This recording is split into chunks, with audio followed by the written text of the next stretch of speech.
ரேணுகாசாமி கொலை வழக்கில் கன்னட திரையுலகின் முன்னணி நடிகர் தர்ஷன் உட்பட மொத்தம் 17 குற்றவாளிகள் மீது பெங்களூரு நீதிமன்றம் கடுமையான குற்றச்சாட்டுகளை பதிவு செய்துள்ளது.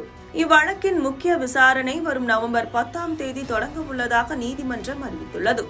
பெங்களூரு 64வது சிட்டி சிவில் நீதிமன்றத்தில் நீதிபதி நாயக் முன்னிலையில் இவ்வழக்கு விசாரணைக்கு வந்தது. சிறையில் உள்ள நடிகர் தர்ஷன், நடிகை பவித்ரா கவுடா உட்பட 7 குற்றவாளிகளும் ஜாமீனில் இருக்கும் 10 குற்றவாளிகளும் நீதிமன்றத்தில் ஆஜர்படுத்தப்பட்டனர். நீதிமன்ற வளாகத்தில் அதிக எண்ணிக்கையில் வழக்கறிஞர்கள் கூடியதால் நீதிபதி நாயக் வழக்கில் தொடர்பில்லாதவர்கள் வெளியேற வேண்டும் என்று காவல்துறையினருக்கு உத்தரவிட்டார். அதன் பின்னரே குற்றப்பத்திரிகை வாசிக்கப்பட்டது.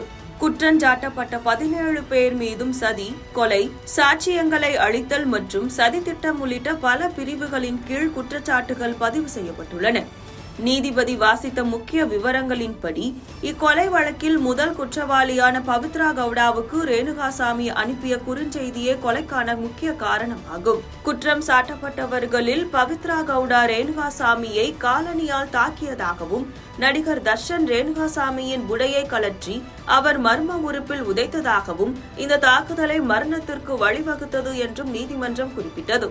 மேலும் குற்றத்தை மறைப்பதற்காக சில நபர்களுக்கு பணம் கொடுத்து கொலையை தாங்களே செய்ததாக பொய் சாட்சியம் அளிக்க அவர்கள் வற்புறுத்தியதாகவும், சம்பவம் குறித்த மொபைல் போன் புகைப்படங்கள் மற்றும் பிற ஆதாரங்கள் அளிக்கப்பட்டதாகவும் நீதிபதி சுட்டிக்காட்டினார். குற்றச்சாட்டுகளுக்கு பதிலளித்த 17 பேரும் தாங்கள் குற்றமற்றவர்கள் என்றும் சட்டப்படி வழக்கை எதிர்கொள்ள தயாராக இருப்பதாகவும் தெரிவித்தனர்.